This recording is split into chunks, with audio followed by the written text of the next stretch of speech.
think it's because there's not as much stuff going on in the background in this one. I mean, they look to be the same model of cameras. Spooky says, I noticed the image is a little bit more fluid on Cam 1 than Cam 2. I agree, it is. Actually, Yeah. on John Michaels, it looks sharper. Yeah. Yeah, go for it. We're good. 3, 2, 1, go!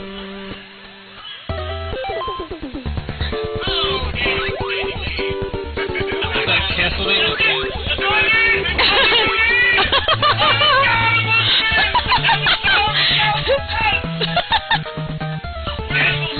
Daniel, so excited. He is so excited. He's winning the race by like 3 nanoseconds right now. He's been wanting to redeem this game for a couple months. Ever since it was first played. Hopefully we can make short work of that godforsaken clock tower level. Yeah. That was awful. Irresisto wants to know, are the different paths are taking roughly the same length? I don't know. Are these... Hey, is your... It's off playing game. I have no idea. Honestly, I never got Castlevania 3. Daniel! Oh, man, he's going to kill you. Daniel's pissed to say he's blaming me for He is angry. losing his He's face. angry! They are going to get out of stage 2 this time, right? Yeah, Yes. that's the intention. But yeah, they are taking different paths. I have no idea which one's going to be faster. If you don't go get Grant, I don't think you even go to the clock tower, do you? Yeah, I don't know. I played Castlevania 1 and 2, but I never owned 3. It came out towards the end of the life cycle of the NES, and it was actually it's a highly sought after game, as everybody I'm sure already knows. But by that time, you know, the Super Nintendo was coming out. I had a Genesis at the time, so. Oh, Daniel's taking the lead. I was actually going to buy it. Half Price Books had a copy in full in the box that Daniel brought in, but they wanted like I think $30 or $40 for it. And I'm cheap. I like to find a deal. I like to sell it to people for $40.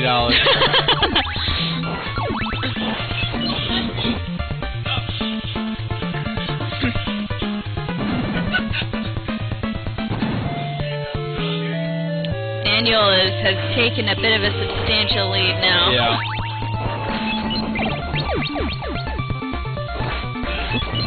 Ooh. Now, does the score matter, or is it just get there? Yeah. Doesn't matter at all. I passed up a sealed copy of Dracula X on SNES for $19.99 at clearance at Kmart once. Why? Man, I am sorry, but you know what? I could do you one better than that, Spooey. Years ago, when the Nintendo 64 came out, are you Switch places, okay, yeah. okay. I'll see you guys later. I'll probably come say goodbye before I leave. But I'm heading out. I'm playing normal games. You're playing cardboard. Cardboard. I'm playing cardboard games. Yeah, Spooey, you found... Oh, I hooked up on you. There we go. There used to be a Biggs up here in this mall, and eons ago, they would sell video games as well. And they had, during when the Nintendo 64 was out, and they were clearancing out, I think you're stepping on me here. They were clearancing out all their Super Nintendo stuff, and they actually had a copy of Legend of Zelda Link to the Past for $5. I did not pass on it, I actually picked it up, but like a dummy, I opened it. And I could have just kept the thing sealed and probably bought it used at a game store at the time for, you know, $10 or something like that. But, you know, eBay wasn't around then, so we never thought that something like that was going to be worth like $500. But, yeah, I'm there with you there. I bought the game. I mean, I still own it. It's complete, which is cool. But, yeah, I look back and I see how much, you know, the sealed copies of Zelda titles, especially that one, go for. I kicked my own ass for that.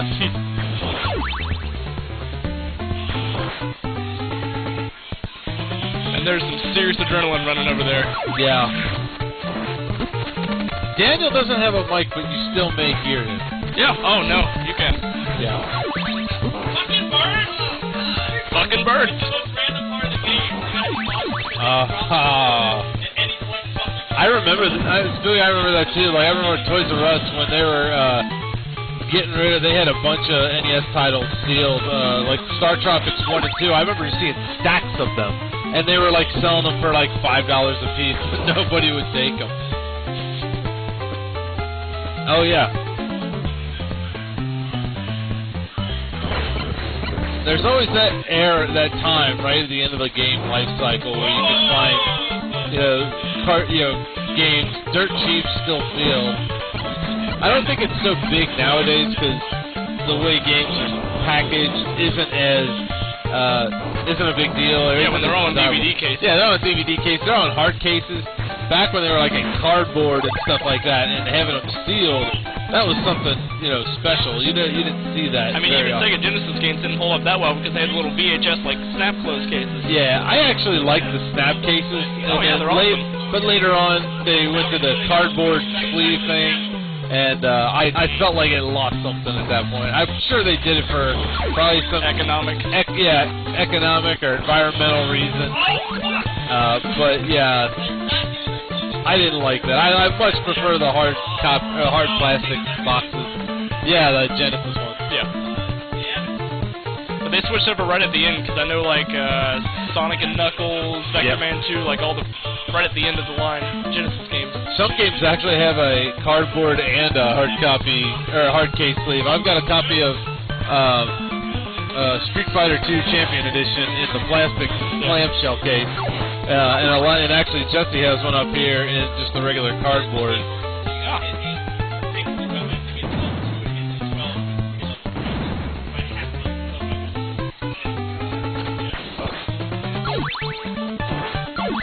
I had the Genesis before I had the Super Nintendo. I didn't even get a Super Nintendo until like 2000. But I was back in the 16-bit wars. I was on the Genesis.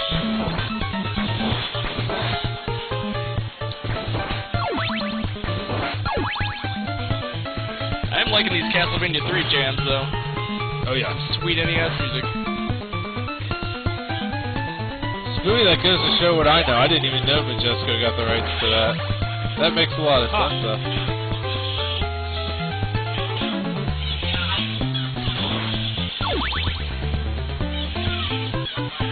I'm not as knowledgeable as Daniel's a wealth of knowledge about even like useless knowledge about stuff like that, and I didn't even know the whole ins and outs like that. I just played the games.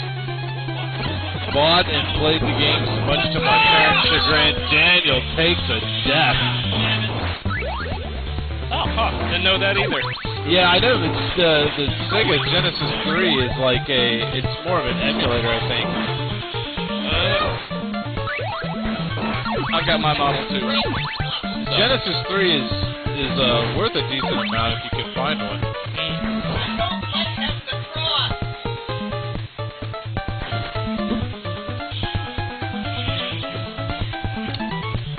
That damn Cyclops.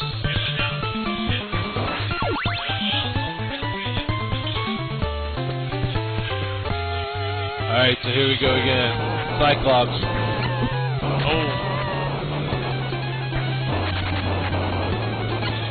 Enemies were way better on, by the time Castlevania 3, enemies were so much cooler. Than what they were on the first one, the first two, especially the first two. The first two really didn't have too many enemies at all. I mean, all the bosses were sweet in one. Give them that. Oh wow!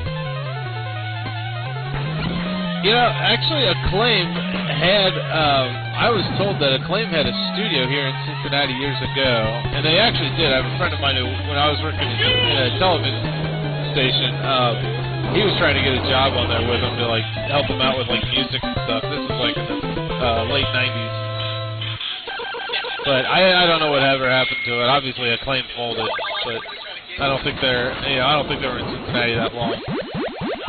Yes, I know. See, Acclaim bought out LJN. No wonder why their games are so equally shitty.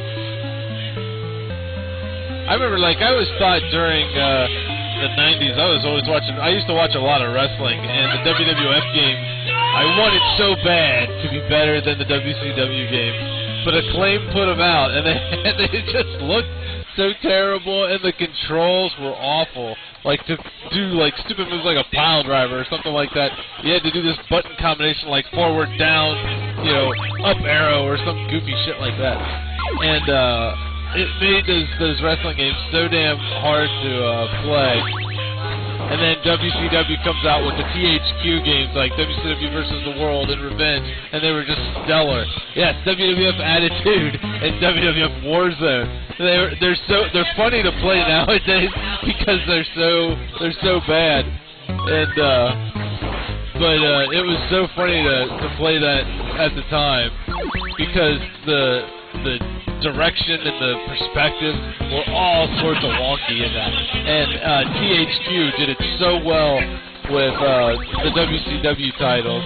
And they later actually, WWF ended up leaving Acclaim and going to THQ. And then coming out with, of course, No Mercy, WWF 2000. No Mercy was better if it wouldn't have been for the stupid memory glitch where it would just erase your characters and erase your...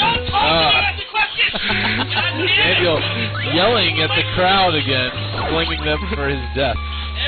But yeah, then WWF brought out their wrestling games on the THQ license, and they were so much better. And then WCW folded, and everything else went downhill for them. Yes, you're right. No Mercy does have crappy slowdown when you have 4 players on the screen. I do remember that. That was one thing WWF 2000 had no trouble with. But yeah, I do remember that. Oh, BMX. Oh, I remember I rented that on the GameCube.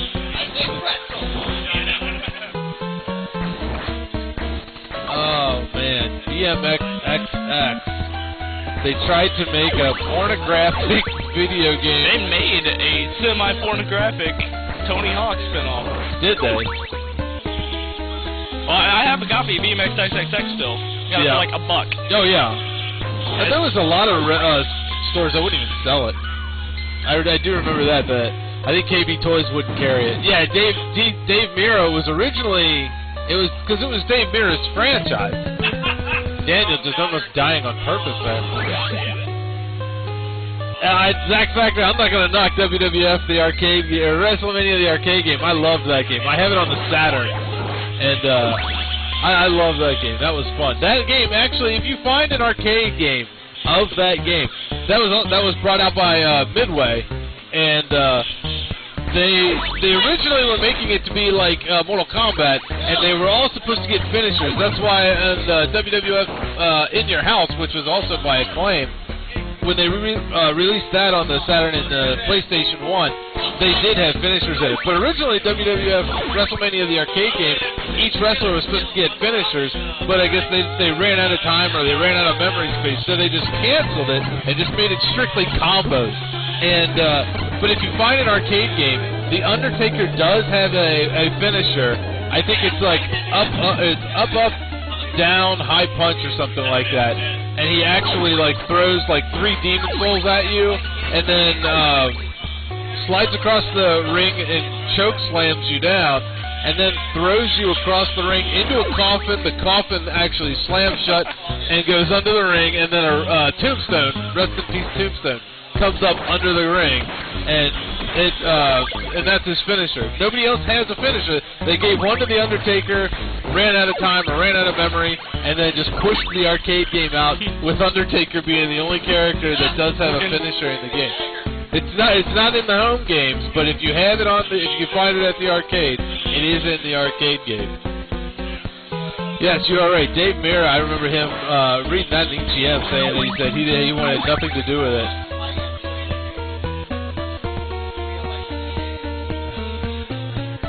Yeah, because Dave Mirra had that franchise. I mean, I don't think anything changed with it every year. It was like Tony Hawk. They just brought a BMX title game and threw Dave Mirra's name on it. That one had boobs. Yeah. Oh, bad. Yeah, bad joke. And consequently, I can't tell you. I don't think I've seen an arcade version of WWF WrestleMania the arcade game since the 90s even. Maybe we'll get lucky and Jesse will find one at an auction somewhere. Yep, in your that's what I was saying. In Your House had all the fatalities, like Shawn Michaels' Heartbreak Hotel fell on you. I don't remember. I know, I think British Bulldog, did he like put you in a doghouse or something like that? I don't remember. There's videos on YouTube of everybody's finishers on that. Daniel at the Mummy's there, and he just barely survives. He's got 1 hit point left. He doesn't even look happy playing this. Yeah. He's got the grumpy cat look. Are you gonna face the Cyclops again? Yep. Oh, jeez. With 1 little sliver of health.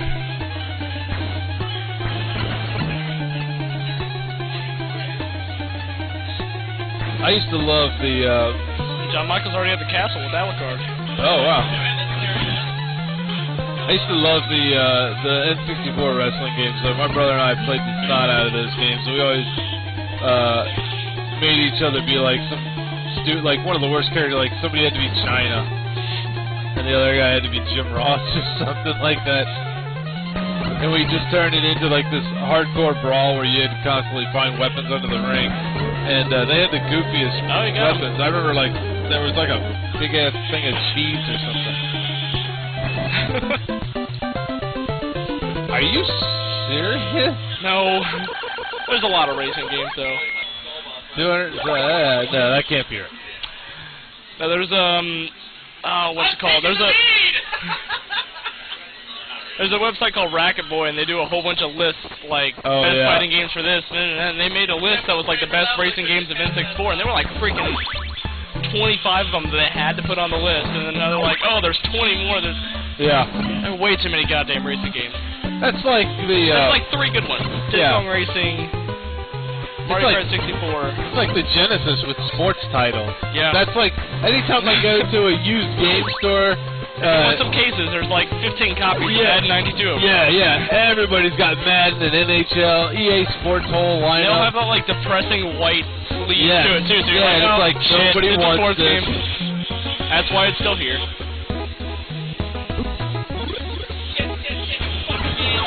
Yeah. Actually, Micro Machines 64 is another really good one.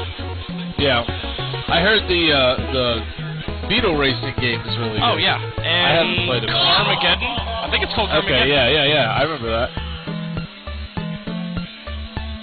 I remember when the Nintendo 64 came out. I bought it on release day. I had a reservation at Toys R Us in Coleraine, and I still remember it was September of 1996, and if you had a reservation at Toys R Us, they sold it to you like 2 days early, and I went and picked it up, and the only games you could play, or buy even, were Super Mario 64 and Pilot Wing 64. That was the only, these were the only 2 games out when the Nintendo 64 came out. That was horrible. And then the 3rd game to come out was Cruising USA. So it was like, you had to have Mario. It was like, you had Mario 64. Well, Mario Kart and Zelda were 97 releases, I think. Yeah. So I found ActRaiser at Wave Race might have been. I know Wave Race Blue Storm was a GameCube launch title. So. Yeah, I remember that. I remember buying an ActRaiser. I think I bought it at It's About Games, which used to be right across the street here, and I think I only paid like $2 for it, because I always heard it was really good, so I decided to pick it up, because it was another one of those clearance deals where the next gens were out, and they were just trying to get rid of the old games, and I picked it up really cheap, and I liked it. I know I beat it, I don't remember much else about it. Okay. Yeah, I mean, Pilot Wings and Wave Race are the 2 that Nintendo, they are both Nintendo games, so I mean, they've always been correlated with system launches. I mean, Wave Race 64 was a good game, but man, can you imagine if that was your only game? That would suck. Yeah. I mean, it's good in short doses, but that's really all it's good for. Yeah. And effectively, you could have screwed up your own SNES launch and 3DS launch with Pilot Wings. Yeah. Those both came out right alongside the system. I remember too. Back when I had it, I was working part time at a grocery store at the time, and I bought the system. I bought the Nintendo 64. I didn't have enough money for the game, so next week I had to go back the week later and pick up Super Mario 64. But then I brought the system, finally got the system out, and it had the audio-video hookups, and I had this big-ass console TV in my bedroom that only had RF, so I had to go back up to Toys R Us and spend like another $15 on the stupid RF connector to make the picture look even worse. But damn it, I had a 19-inch grandma console TV in my bedroom. Yeah, it was probably more like a 27-inch actually. It was bigger than that. Daniel taking the Castlevania bump backwards and down. What are we at? We got an hour and a half to go. It's 10:30. We are already past the halfway mark. I don't know. Did we? Oh, we had a few others that might have been played. Brett's not here. Brett's not here. He was going to do Bugs Bunny, but I don't think that's going to happen, right? No, but or Adventures of Lolo. Lolo 2, as he beat Lolo 1 last week. But Brett's been under the weather, so it'll have to wait.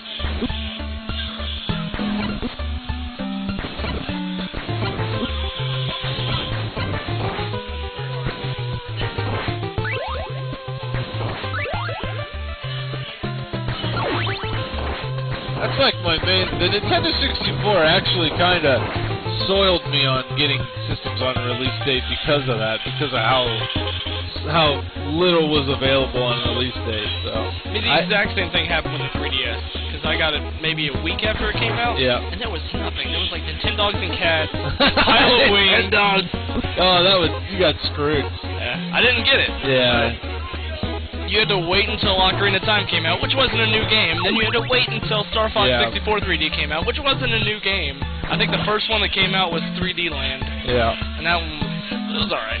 My problem with, I don't own the DS yet, and I eventually will. My problem that I have with the DS is that they keep making so many damn many of them. It's one a year since like 2000. Right. There's the DS, and then the DSi came out, and then the DS Lite, DSi, DSi XL, 3DS, 3DS XL, and 2DS. Right, right, the 2DS now. I don't know which one to buy. The 1DS. I want to get the 3DS XL, but every time I think that, I'm like, well, wait, is there going to be another one to come out next year? Because I wanted what they've been doing too is they've been releasing a lot of special edition consoles. Yeah. So you can get like the 3DS, the 3DS XL or whatever, and then they'll be like, oh, check out this new Zelda one, or check out this new Pikachu one. Right. And then those immediately become like $300, $400 systems. Yeah. After they're off the market, because Nintendo only makes like 10 of them. Yeah. I know. I don't Black Friday shop. I did that one time, and I'm not interested in doing it anymore. But I was wanting to get the Zelda 3DS XL that I heard was down to 150 some places. They had the Legend of Zelda one that just came out for that cheap, and it's probably going to go up to like $250. Well, I know at least. All the other ones. Best Buy has it like $210 right now, or it was. I'm sure with Black Friday it's not on sale anymore, so it's probably back up to $210.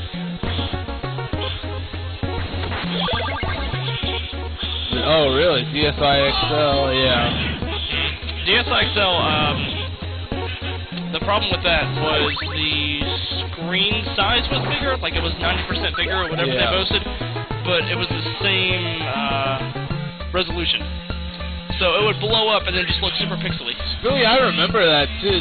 I remember the U-Draw tablet, and I remember seeing those at Best Buy just on clearance, and they were like for like $15. I mean, just dirt cheap. They were trying to just give them away practically. Yeah. And but I've seen them at like half-price books and places, and they seem to. I don't know. They're still super cheap, and no one wants them. I know. So yeah, the Wii U gamepad is basically a U-Draw tablet.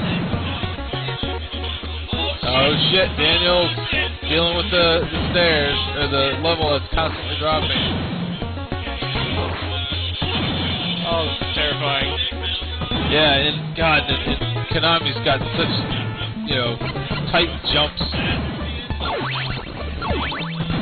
He's got to move, man. He's got to take a hit. Exactly. Yeah, they built the whole system, the Wii U, after the tablet screen or whatever. I'm doing some Christmas shopping next week, and I hate to admit it, but I will be buying my 3rd and 4th Wii U title that I bought the Wii U last Christmas. I want the system to succeed, but I'm not excited about anything on it right now. Well, if you end up getting it, Super Mario 3D World, it's been super fun. That's one that I'm getting. It's Super Mario Galaxy 3. Yeah, I'm getting that, and I'm getting the Lego City for my son. And I'll probably end up getting a couple of Wii titles because they're dirt cheap now, and or Xbox 360 games. Yeah, and all over the place. Like Super Mario Galaxy 2 is still available in some stores around me. They re-released it. It's $20. Yeah. Oh, really? Yep. Oh, is it a Greatest Hits version? Yep. They got the regular box. And DuckTales Wii U is great too. I've got that. They actually made like physical copies of it, and I got myself one of those. Oh, cool. And then there was a PS3 physical copy. That game's great. It's got voice acting, it's got all the original levels, plus like a little bit of extra parts. That's cool. Super cool game. $20. Yeah, Screwy, exactly. I mean, the Wii, and then the good thing about shovelware is that you can gamble on it and you don't feel bad if you lose. I mean, I've got some shovelware titles that are crap, and I've got shovelware titles that I think are actually decent games. Yeah. They're not. What I think what happened though was someone was trying to explain this to me is when the Wii was out, like the GameCube had kind of a tight restriction on what could and could not come out for it. Yeah. And the PS2 had a shit ton of bad games that were just thrown onto it immediately, and a lot of them came out in Europe only. Yeah. And what happened with the Wii is the game designers either straight up ported it to the Wii since it was way more open, or tried to add in like crappy motion control stuff. So now there's like freaking 2,000 Wii games. Yeah.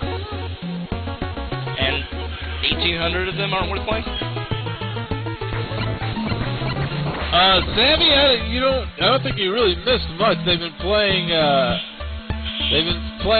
think. I don't even know who's ahead, or if anybody's technically ahead. I don't know Castlevania 3 well enough to say. Honestly, I really wish I had the report. I know I've seen Daniel die a number of times. I don't think I've seen John Michael's got more levels. That's okay. The Alucard run is the longest run of the 3. So he may be going faster, but he's got more to plow for. I'm much more of a proponent of owning physical copies of the games too. So, and there's Daniel dying. But no, PS3 and Wii U did download copies only first, and then about a month later they said, okay, we'll put them out on disc, and then they went and produced them. It was like $5 more to do all that, which is totally worth it. It's awesome having the game with the case on the shelf. Yeah. Like I bought the physical copy of Minecraft for my son for the 360, and I know I could have just downloaded it, but I don't know.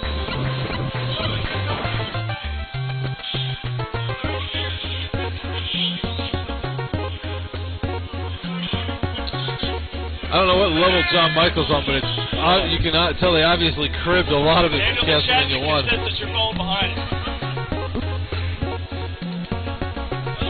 Where's all that hard work and dedication? I lost the holy water. I had to start over. Oh shit! Is there no more holy water?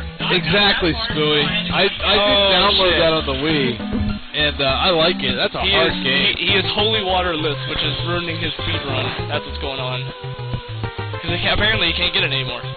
Yeah, Savvy, I think you're right. I think they're trying to wean us off of owning physical copies of the games and just making everything downloadable, which sounds all well and good and convenient, and they want to make it sound like they're saving space and environmentally friendly or whatever. I don't know. I just think it's bad. I don't like that because, once if a file gets corrupted or something's bad, it's gone. Yeah. But definitely, I mean, if you're going to do download-only games, Steam's the way to do it.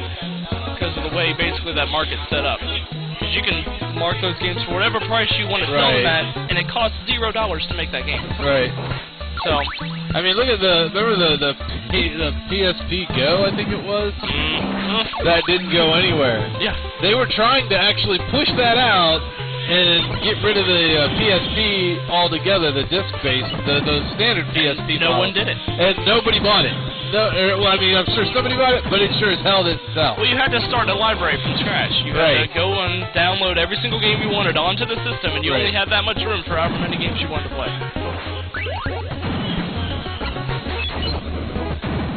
Yeah, I heard the PSP Go was a great emulation machine. That's true, Spoon.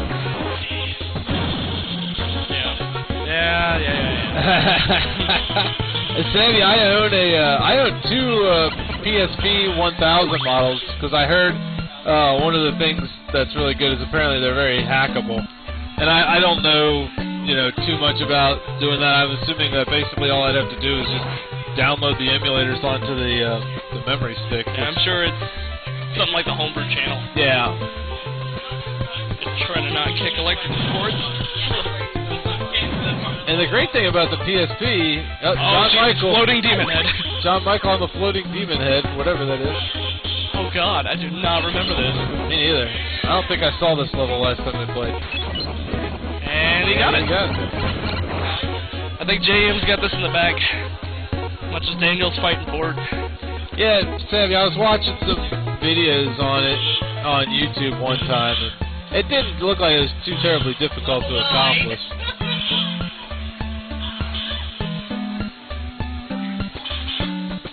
Daniel trying to get those fireballs in some form of a pattern where he could walk past it. Like that, actually. The stairs. Yeah, the battery life on it sucks.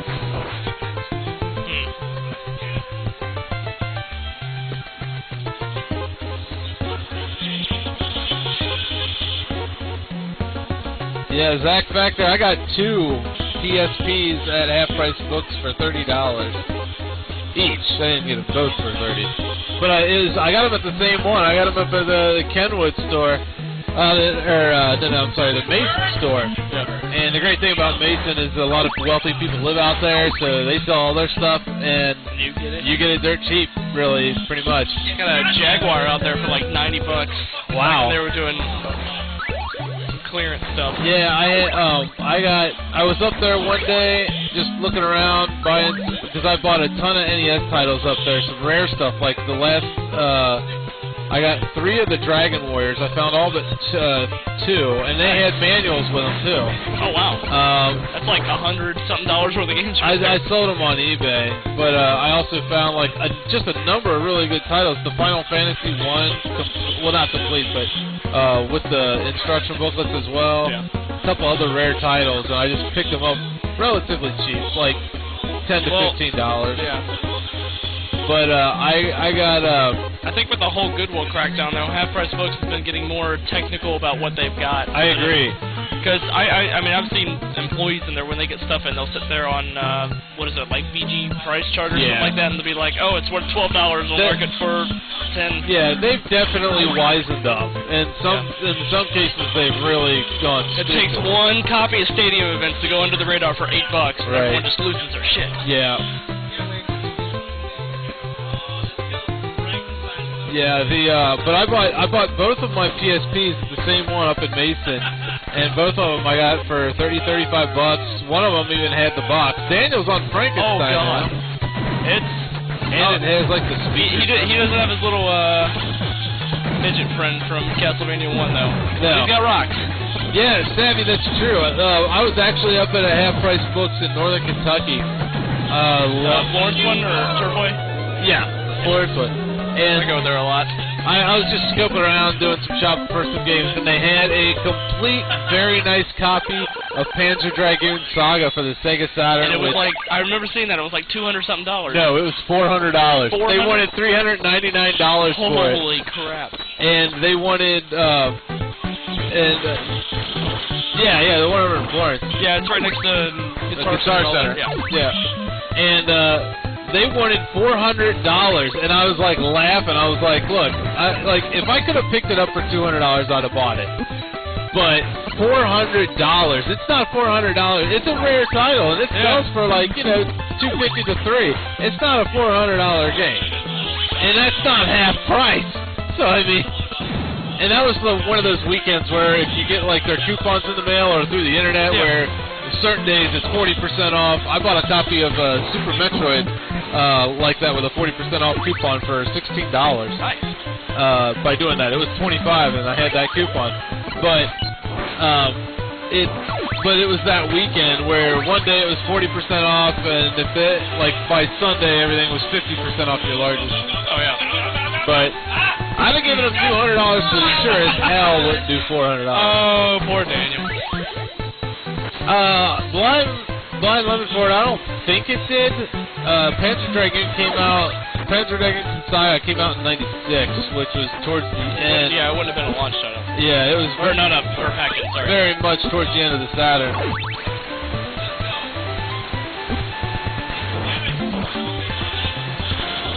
Yeah, Savvy, I mean, it's gone up. And I've seen a lot of eBay sales. Like I said, it'll get up to like the 300 range.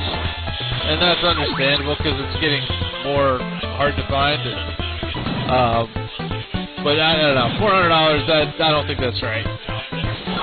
Actually, I'm trying to think. That Florence Half Price book now has like a giant wall of the Skylanders figurines. Yeah, I've got one that's like the holographic. Yeah, like, I've seen event that. Only $180 Yep, for a I saw goddamn a figure. Yeah. But that's what it's worth, and that's what they're trying to sell for. And it's Bubble there for like Bobble 2 for $200. Is that really even worth $200? Whoa, yeah, it's up there. Wow. It's in the NES Top 6. I think it's like. Is it really? Yeah. I'm almost certain that a neighbor friend of mine, she had a copy of that. Yeah, Daytona USA. Savvy, you're right. It actually came. Yeah, with that 3-pack, it had Daytona USA, Virtua Fighter 2, which was actually a very stellar port, and the Cop 1, Virtual Cop 2, I think. Virtual Cop 1 or 2.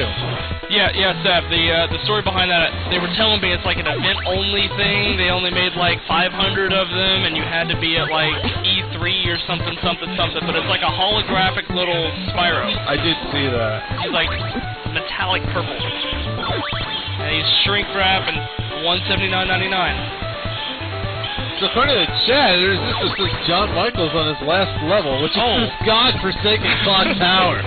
This is the Daniel worst. Is still sticking around in that water level. Oh man, he's been hyping this up all week. Yes, he has.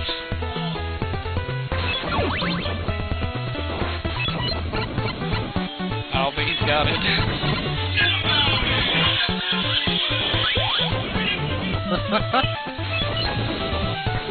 I'd say of all the games I own, the most valuable one is probably Dragon Force on the Sega Saturn, which I bought back in the day because I wanted a role-playing game to play with some friends.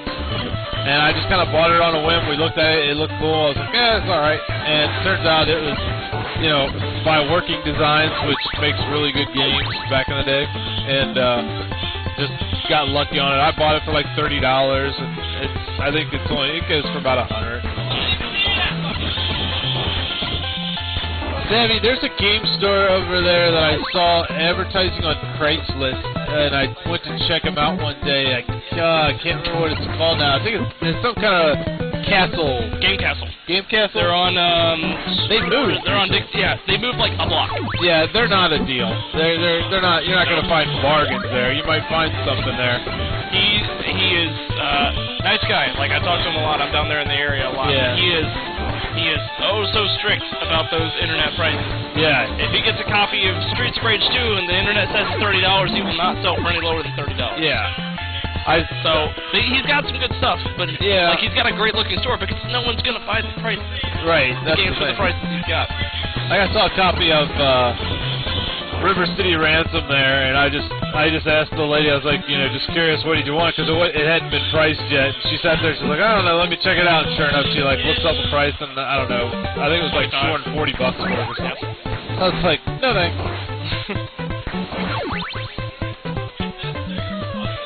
I mean, I bought some stuff from it because, you know, when you need that copy of Dragon Warrior for $5 and it's worth $5 and he's got it for $5, that's that sort of stuff. But no, there's no steals. Best places to check are still the half-price books. There's a Game Swap. Game Swaps, yeah. They're good sometimes. They have a $2 NES rack that I have pillaged. Yeah, quite a few minutes. yeah. Game Swap is good. There's one out here in Tri-County, and they're good for having a lot of stuff. If it's an uncommon title, you're gonna pay for it though. I mean, it's but I mean they do have a good collection of some pretty cool stuff. I'm trying to think, Seb. I know where Game Castle is. I just can't explain it that well. It's really close to the overpass on Dixie Highway, next to the train tracks. There's like a Wirt Music and a Willis Music. They're on the other side of the track. You have to, you'll have to look it up. I mean yeah, they moved since I went to them. But it's only a block away. Okay. It's in an old bank. Oh, okay. They moved into one of those like drive-through banks. So. It's about a mile south, half a mile south of Dixie Heights High School. John Michael up to Dracula. Oh shit.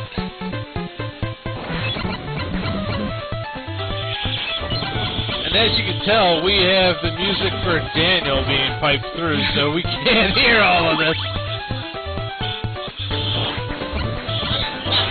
Hey Daniel, you at Dracula yet?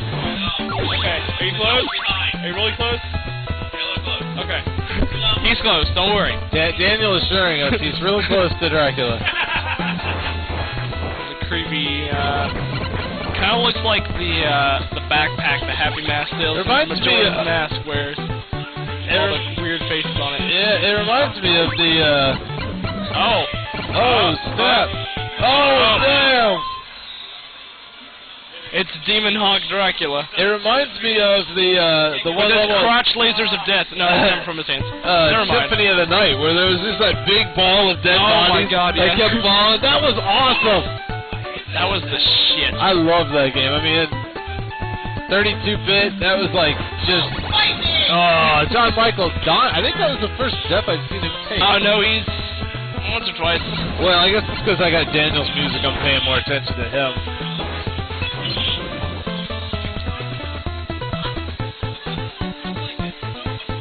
Yeah, I'm the same way though. I gotta figure out some more game stores. If maybe hopefully I'm missing some. I mean, I used to go out to the Traders World and the flea market. Even they're bad about it now. They are. They're terrible. You're not fun because everybody's looking up on eBay and everybody knows what they want. Yeah. And my whole thought process is like, dude, just sell the shit on eBay. Close up shop, save yourself some money every Sunday. Sav, if you're looking for more northern Kentucky places, if you're willing to drive a little bit, there's the Richwood Flea Market, which is 5-ish miles south of Florence. Yeah. There's one or two game stores there that go there every single weekend, and they've got some pretty good deals. There's a guy who has an indoor shop that does like a 3 for $10 on NES, SNES, and things like that. It's a lot of common titles, but I mean you can find some good stuff. It's 4 for $10 some days. I don't know. Just go check them out. And if you're smart, or just maybe, if you're smart and hope that the vendors don't know what they got, Jesse told me about the old Famicom converter chips that are in some of the old black box titles. The 5 screws, yeah. Yes, the 5 screws. I didn't know about that because I was asking him one day. I was up here and I was asking him like, what's the best way to, or the cheapest way to play Japanese titles? Like, well, there's the Hudson B converter that's like $10, but it's like a potluck. If you find a heavier than normal 5-screw launch title, and there's like a list of games that it could be in. Gyromite is one of the more common ones. It's Gyromite, Ice Climber. Yeah, Excite Bike, Wrecking Crew. A lot of black box games. Pinball. The original Super Mario Brothers, Duck Hunt, not the combo pack, the single game. You find some of those and you open them up. If they feel a little bit heavier, you open them up, and if they have this big black piece in them, it's the Famicom converter. and you can resell those on eBay for generally around like $25. It's just a 60 to 72 pin, like black looking thing. Right, and I was up at there's there's an online guide that I've seen that says like exactly what to look for. Yeah. What sucks is I bought a copy of Pinball and I bought a copy of Ice Climbers that were perfect for the picking, and I opened them both up and nothing. Yeah, I mean I've done that too. I've got like all the titles that are supposed to have, like Kung Fu, Excite Bike. I've got a couple Duck Hunt. I've got a couple of copies of each one of them. And it's a crapshoot, because what you look for is, obviously it's got the 5 screws. If you look at the pins on the actual cartridge are going to be shifted to one side. I believe it's to the right. That, and then on the front, you want to find one that doesn't have these little pin tabs. Yeah. It's got to be flat. I don't think any of these cartridges because that's the reason they had the 5 screws to begin with, to hold the game together. Exactly. And then they threed and... Right. And so you want to find one that's completely flat, and if it weighs a little bit more, usually you can pick them up, cheap. Like we said, Gyromite, people usually sell that for like $2. Yeah. I found a copy of Pinball that some guy was selling at Trader's World. He apparently had bought out somebody else's shop, and he just had carts and carts of NES titles, and they were all priced all kinds of different ways. In fact, I found 4 copies of Pinball, and like a few of them were flat like that and had the 5 screws, and one of them was priced $7, the other one was priced $4. So I played stupid and I said, hey, what's the difference? Is there a reason why this one's priced $7 and this one's priced $4? And he was like, oh, no, I don't know. I was like, I'll sell it to you for $4. I'm like, all right. Right. So I took the $4 one that I suspected was heavier, brought it home, unscrewed it, and sure enough, had a Famicom converter in it. So. Jesse's got Famicom games too, doesn't he? He does. So. And that was one of the reasons why, because, Jesse sells some Famicom games there, and I figured maybe if I'd find one I'd want to try it out with. And there's all kinds of YouTube videos that'll show you what you got to do to, get it, because you got to do a little bit of you got to sand down the corners on it so that it'll slide into your NES properly. It's nothing too major, but it is a little bit. Yeah. You got to do a little work. Not too much. Not as easy as the Super NES, where all you got to do is cut those 2 little tabs. Yeah, I would like to get a Honeybee. That's about all I got for you.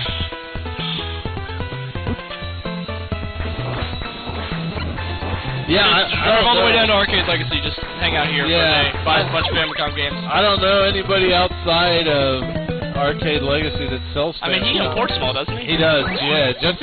Jesse buys them in bulk. That's the only way to get them cheap. Yeah. And as Jesse told me one time, he said, I just get them, in bulk, and I don't even think he knows the titles. He just gets like these, You have to know Japanese for half. Well, that too, but I mean, he gets them in like by the box of like he'll get a bulk, grab bag of like 50 of them, and sometimes they're common, sometimes you might get a valuable game. But again, there's not that many Famicom games that I want, but there are some that are Famicom exclusive that look fun. Like I think the first Splatterhouse. Yeah. Devil's Crush or Devil's World. That one like Pac-Man clone where the devil is pointing the screen in different directions. Yeah. I kind of want to get a Japanese cart of DuckTales because it's got like a picture of like Mother Goose and like some baby ducklings behind it. It's like a poor translation, but it's like Capcom DuckTales. It looks like a freaking nursery rhyme game, but...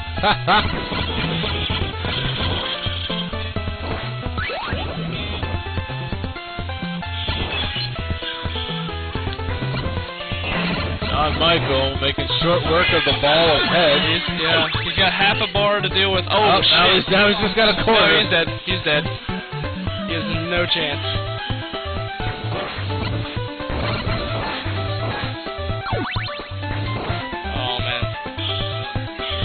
He's gonna get hit by one of these. Oh. He may be able to do it. Oh. Oh, man. Savvy, have you checked out the 16-bit arcade yet? Oh, God. He got it. He got it.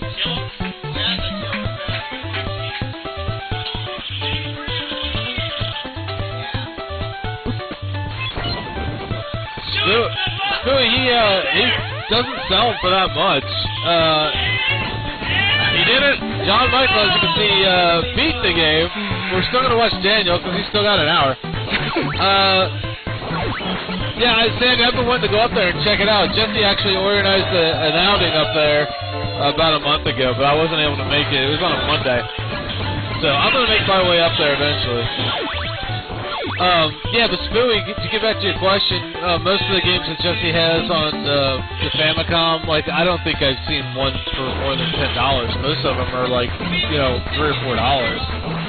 Because, I mean, most of them are either more common titles. I think they are. I mean, yeah, you can tell. They're the ones you can tell what they are. But, yeah, he knows what they are. And, yeah, but they're relatively cheap. Yeah, I saw his picture of that on, got something like, I don't know how many millions or whatever it is. There you go, $3 to $7.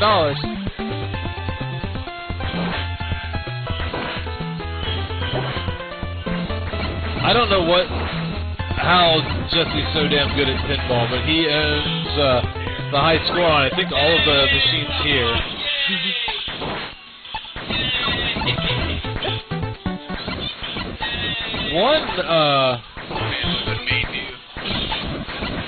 Oh yeah. Well, we'll let the credits go. And then... Yeah, he's.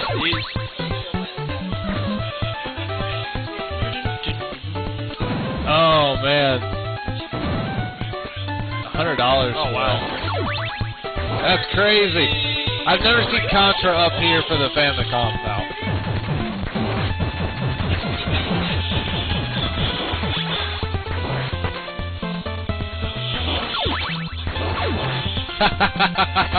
Try it, Spooey. I don't know. I've honestly not. Oh yeah, it could be like a potluck. Yeah. I've honestly never seen anybody buy any up here. But I don't have an adapter. I would. I'm sure somebody's buying them.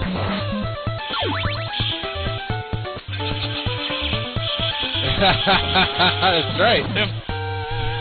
But you don't get to experience playing those cutscenes yourself. Contra or like Shimigami Tetsu. Alright, you can drop down Michael out. Alright, we're gonna go back to main view so that poor Daniel. He's beyond Daniel now. He was telling me he played this game so much that it felt like a chore when he was doing his 6th or 7th playthrough. And that he had 37 minutes and he had to beat John Michael and he had the easier path. I don't know if anybody, I don't know, does that screen look like more pink than it should? Yeah, there were different colors when they were playing them on just the CRTs. Yeah. Oh yeah, we should probably... the weirdest copy of Quickly Land I've ever seen. Yeah, man. Castlevania 3.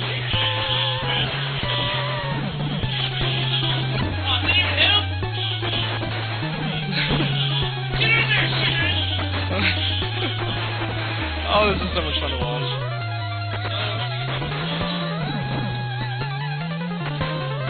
That's gotta be all caps. Oh yeah. It's a rule.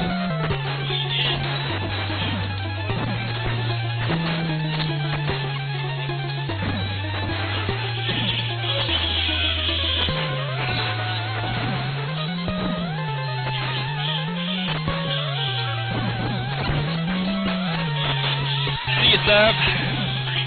Alex Bang. See you, Savvy.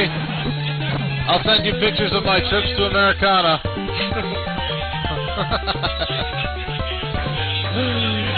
Do you have a secret or any particular name? Alex Bang. Alex Bang? That one got picked for me. Oh, is he done? Was he putting in a password?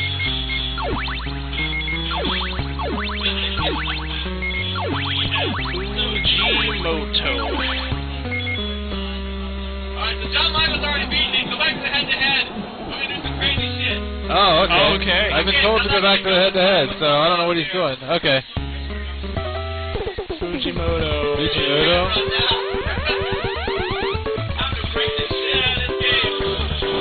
Daniel's saying they're going to break the game. They're both Grant.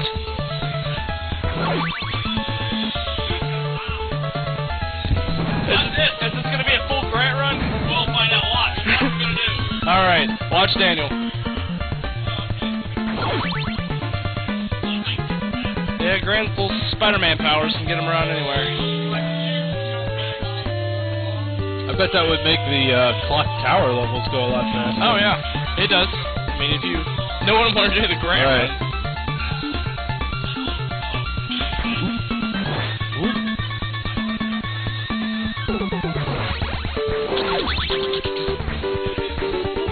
Sweet ass drum solos. No doubt.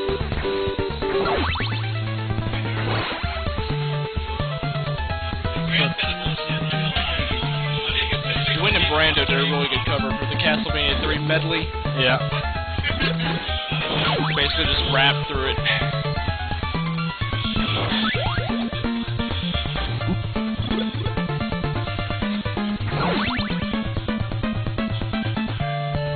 Yeah.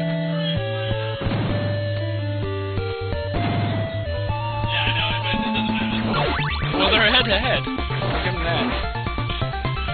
Yeah, for whoever was saying it, you can actually see from the... You can see it here, too, the difference in contrast in these two NESs. And it's way more prevalent on the two CRT sitting over there. Yep.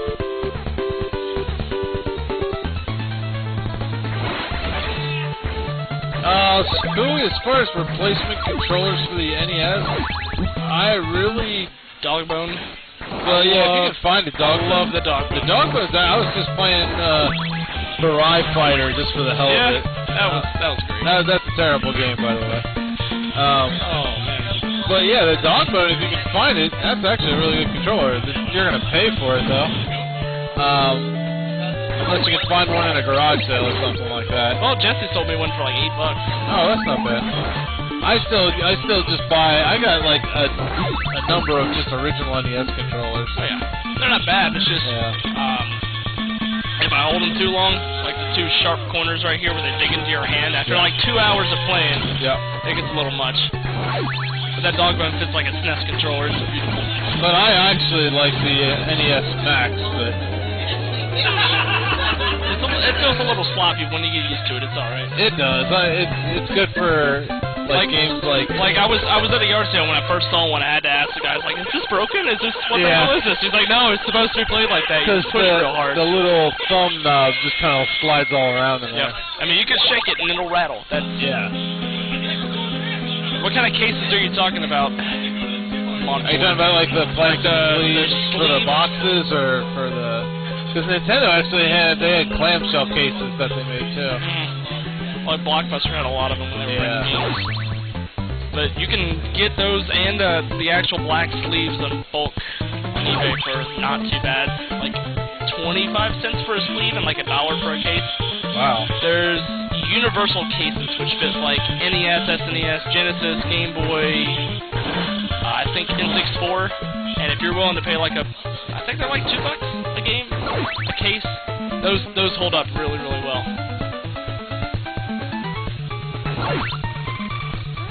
There you go. Yeah.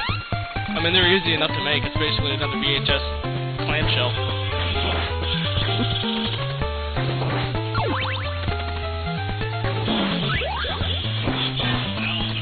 Crazy Castle. This is Red's game. Red's copy of Bugs Bunny Crazy Castle.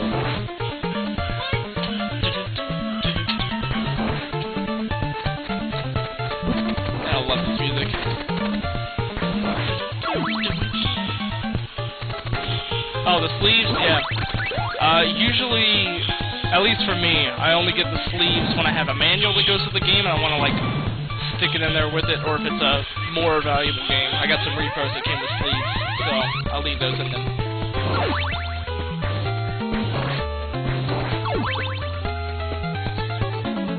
They look good, though.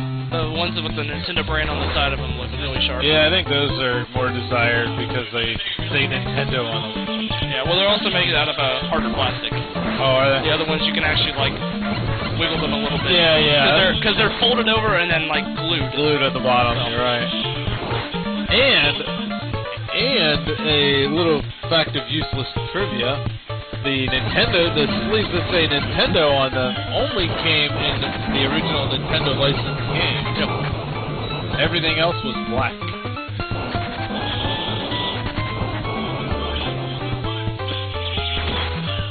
Yeah, Kung Fu Heroes 2 players is actually kind of fun. I got that on a whim for like $2, $3 a while back. What games did I get?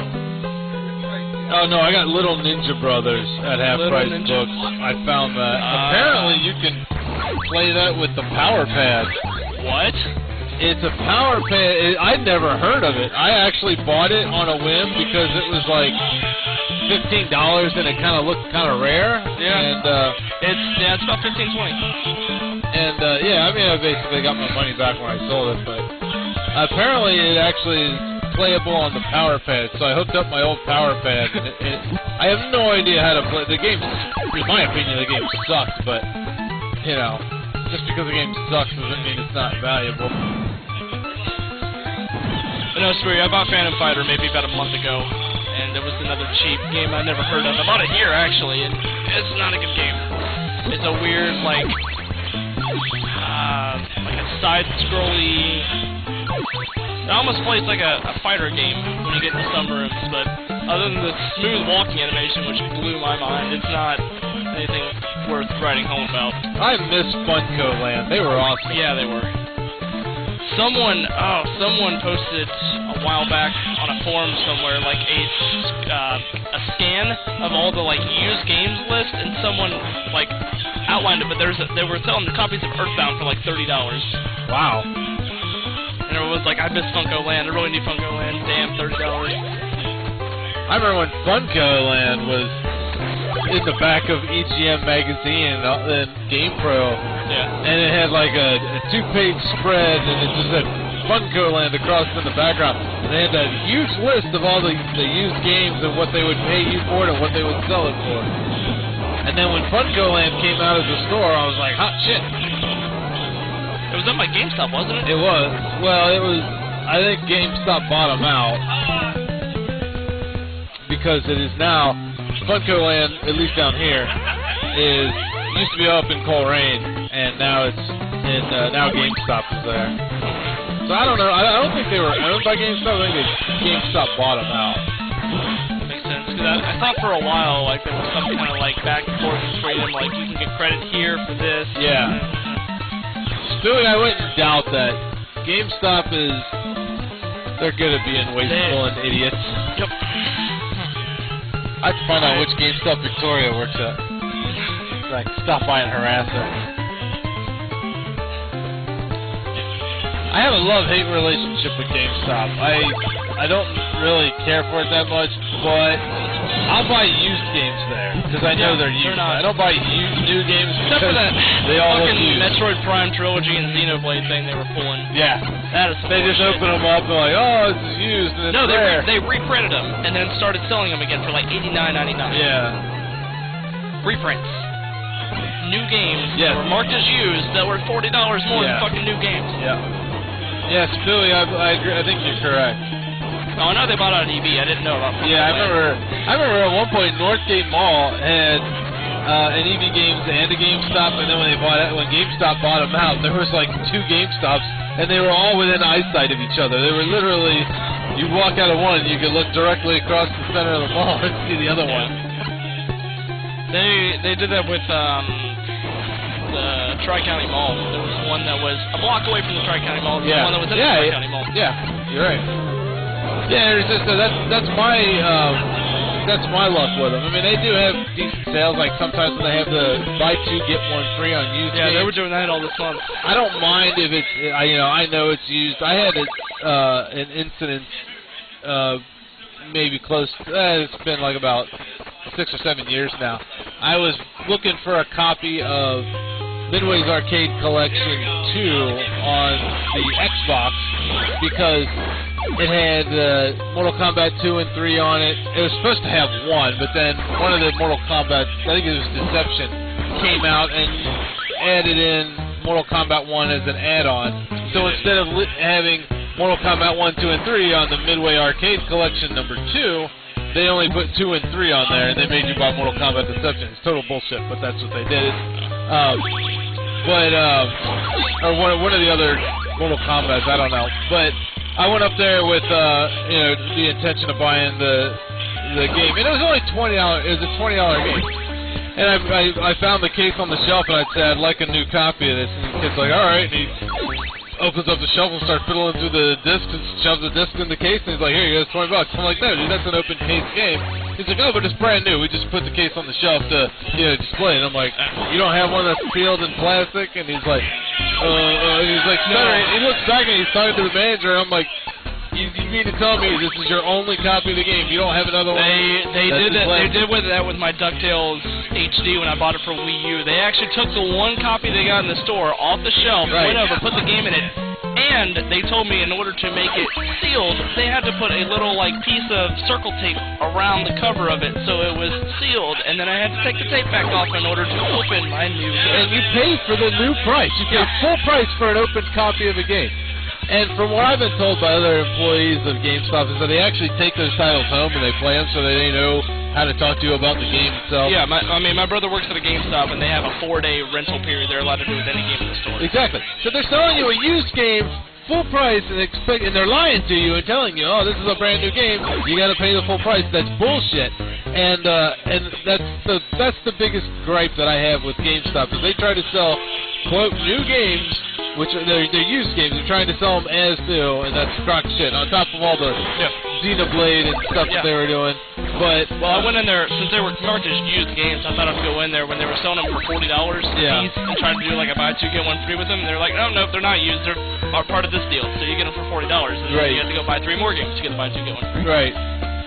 I got my Metroid, but I just stopped after that. So I will buy used games at GameStop because I know they're used. I do not buy new games. I will go to Best Buy, Walmart, anywhere else.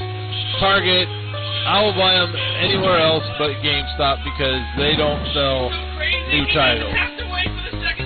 Except last time I bought a game there, it was Super Mario Bros. Wii, and I specifically told them I wanted one of the copies behind on the shelf, and they did give me one of those. But at the same time, I was buying one of the new copies of one of the shovelware titles on the Wii for my son, so I guess they were able to compromise. Like, well, he is buying one of our new used games, so we'll give him one of these. New Super Mario Bros. Wii is shovelware, though. No, I was buying another game for my son that was shovelware. Okay, gotcha. No, that game's awesome. Wow.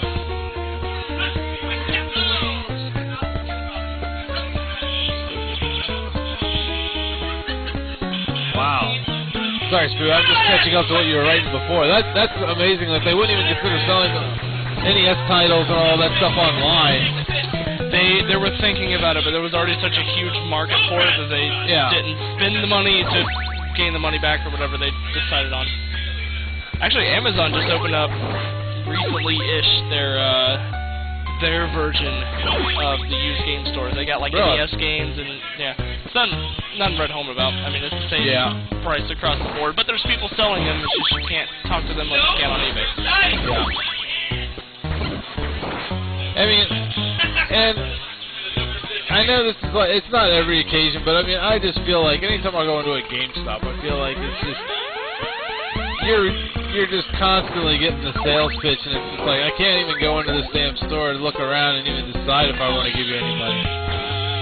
And I know it's like and then you have to buy it. You go up and you buy a game, and then they want to sell you a subscription to Game Informer, and they ask you if you're a part of their Platinum Circle Club thing or whatever it is that you got to pay extra for to save money on the games you're gonna buy. I might buy a game from GameStop once a year, if that.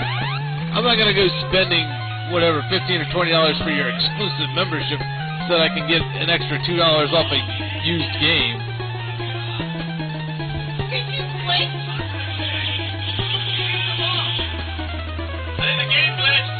So wait, he just wrapped it in shrink wrap and tried to did the stupid sticker bullshit? What are you talking about, Spooey? That's bull crap. Because there's some DS games that I don't think you can actually delete the save file off of. It's just hindsight 2020 on some of them. Yes, Spooey, that's the thing. That's what they do. It's like they're rewrapping, or they're opening up these titles and selling them to you as new, which is just bullshit to me. I mean, I just want to go in there with a used title and be like, I want to get store credit for this brand new game. I want all $60 for this brand new game. but it's not used. It's brand new. Trust me. I just took it out of the wrap. It's like there's some jackass on Craigslist right now. I go on Craigslist and look up video games and stuff for sale just about every day. Yep. And there's somebody on there selling a copy of Zelda for the NES in the box, and it says the game itself is new and has never been played, but the instructions are missing. The box isn't even in great shape. Clearly, this guy's full of shit. You found a box and put a game in it, and now you're trying to sell it for triple the value. Clearly, this guy works at GameStop. Yeah. There's a lot of debate on what's a sealed game and what's not. There's people all over the internet trying to take pictures of their seals to make sure that they've got a legit sealed copy of the game so they can sell it for 5 times the price and all that bullshit. Well, there was a place up in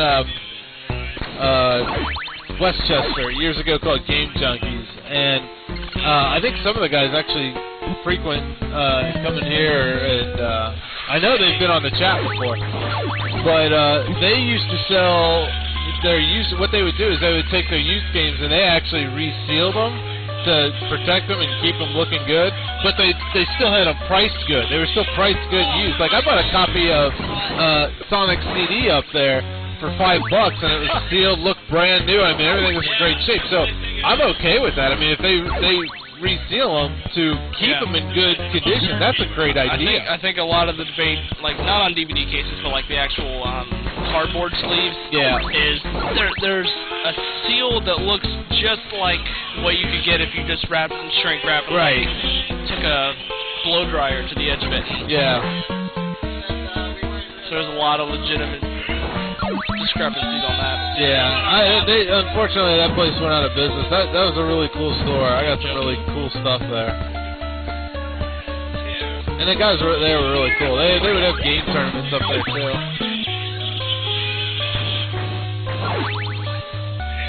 I think Jesse knows some people from that place. Oh, Shawn Michaels taking a death.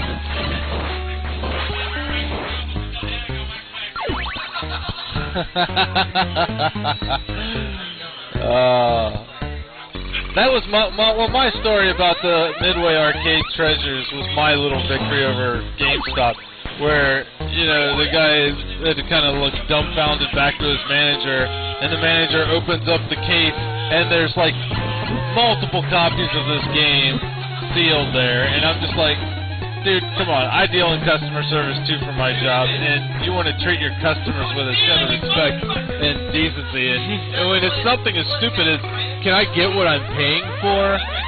Give me the damn game what I asked for. I'm paying full price. Give me a full-price game.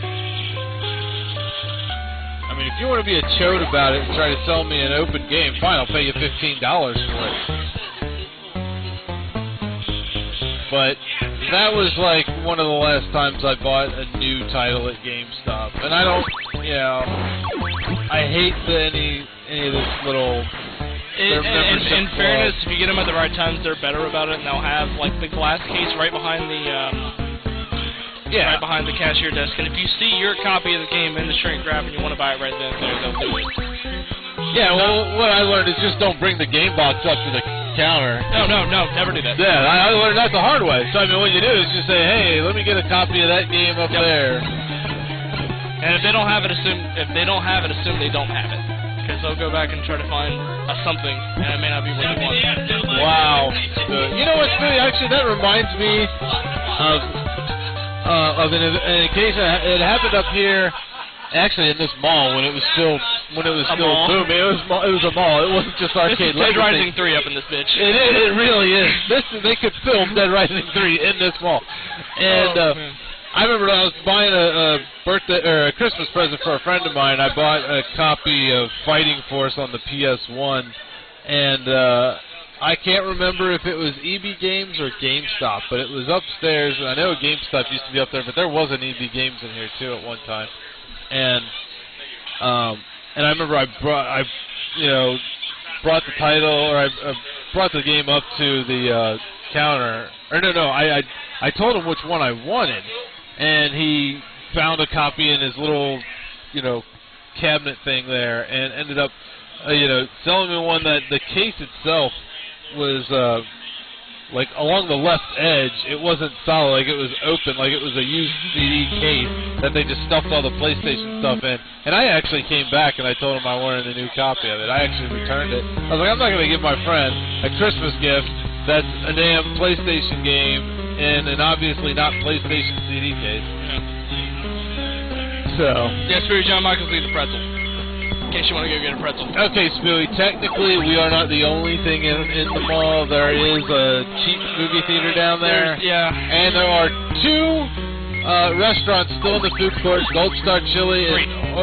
Oh, yeah, that's right. Well, Japan and... Japan, and there's a... That's like a hamburger and hot dog place. Yeah, they're never open when we're here, though. They have pretty good price. Yeah. I had them once. I had the Japanese tonight, and it didn't take me long to have to take a restroom break, so...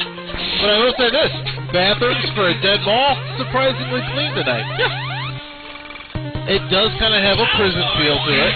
There is that feel where you're just like... It looks and feels like a gas station bathroom, but clean. You're like... Somebody could get raped in here, and nobody would ever know. It has that kind of a feel to it, like something bad could happen. Like I come up here on the weekends with my son, and anytime he has to go to the bathroom break, I'll go to, and I'm like, well, we usually use the family bathroom because you can close that door. Yeah. But if we gotta go to the men's bathroom, it's like I'm standing watch over him. I'm just like, ain't nobody coming in here. Oh man. Go ahead, pee, son. Get it over with. There's the 2 biggest stores here, Babies R Us and Bass Pro Shop are the only real thing keeping this thing booming. Yeah, Bass Pro Shop. Yeah, they're leaving. Yeah, exactly. That's the shit that they were doing. Wow, that's like some shit. They gave her the hub card. Man, I still hate buying TurboGrafx 16 games and trying to find those weird card sleevey. Yeah. Cards. Oh yeah, Kohl's is here. Oh, okay. Kohl's and Babies R Us. I mean, I had to check with Jesse, but I thought the plan here was to wait until everyone left and then slowly start expanding the arcades. We just have a giant mall arcade. It's an arcade. We're gonna put Dave & Buster's out of business. We'll make this a true legacy. Yeah. Yeah, Spooey, I've looked long and hard. I got a couple games that I'm looking for sleeves for, and other than buying Shitty Sport Game number 5, I really don't have an option. I have never owned a TurboGrafx 16. It is a cool little system. I think I've only played one like 3 times. There are some legit awesome games for it if you're willing to spend $50 a piece.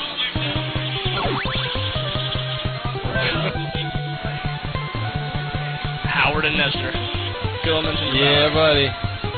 Yeah, there's a Dave & Buster's not far from here, actually, but and I used to take my son there before I knew about Arcade Legacy years ago. You want in? Because it was you could, throw $10 on a card, you get 48 credits, and you'd be done in an hour, so you'd leave. Whereas here, you pay $10 and we play all night. Trust me, my son and I will stay till close. Ladies and gentlemen, welcome to Beat or Die Trying Cheater Bullshit Edition. First of all, both of these guys started off this run putting in codes to play as Grant from the start. Second of all, Daniel said, enough of this shit, I'm still not having enough fun. He put in another code to leapfrog John Michael where he was. And now, technically, Daniel's winning, but only because he used another code. Now he's Alucard, if you didn't notice, instead of Grant anymore. And then John Michael said, fuck you, I'm going to showboat, and he's laying on the ground playing the game upside down right now as Grant on the right side of the screen. He's laying on the ground. I put the camera on him for a moment. And he's doing better than I would do. I think the blood is rushing to his head a little bit, the way he's got his body arched down there. And he's still beating Daniel. Philly, they do serve alcohol at Dave & Buster's, and I actually found that out, let me tell you what, that's a bad idea. I went there on my bachelor party. We went to Dave & Buster's, and we got there, and we were having a few drinks, and we had dinner there, too. And we had a couple of drinks, and then we were playing the arcade games, and they had one similar to that cop game where you have to stand on that one pad, and you have to dodge bullets and do whatever. Well, they had a boxing game. I can't remember what it was called. but there's a boxing game where it had, like, you had to put on these gloves and actually, like, throw punches, dodge the fighter and all that stuff. I played that after having a few beers, and damn near threw up on my bachelor party.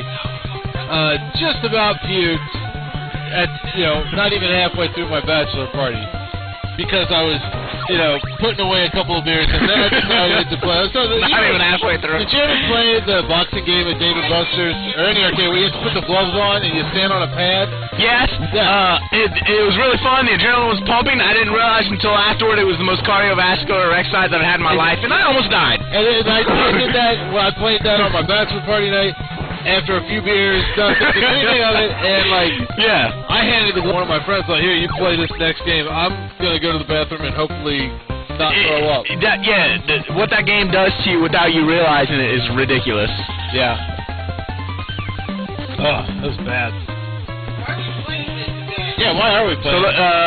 So we are done with Castlevania 3. We got about a half hour left in the show. We'll see what Jesse wants to do next. Maybe somehow I want to flip the sky would be my choice. We haven't played it in a while. It's a great time killer. Can you beat Bugs Bunny in a half hour?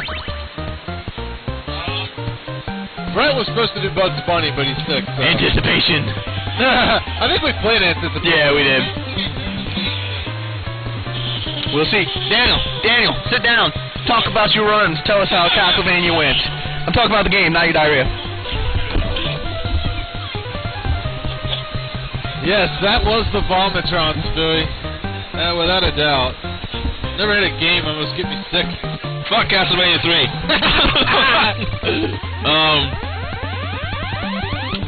Yeah, my God. Let's do some other D games we can't beat. Yes, let's play some of the D games that we can't beat, because otherwise John Michael's just going to beat Castlevania 3 again.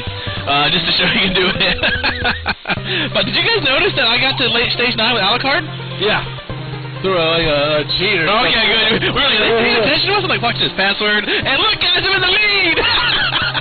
John Michael, you want to play Yeah, let's do some D games here. So here, let me splash this up. Alright, here we go. Castlevania 3 is done, exactly. Be right back, hold on. Okay, Castlevania 3 is done.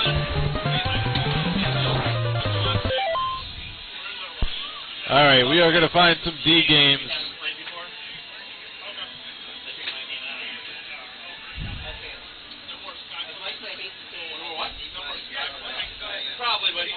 Go ahead, folks. Chat. Everybody in the chat, rant off some D games if you want to see us play it. Or we'll go to the NES card, whatever. We're going to just play something that we probably won't beat, but just get them done and out of the way. Because we only have a half hour to go, so... No, just for fun. Like, you can't beat the vendor.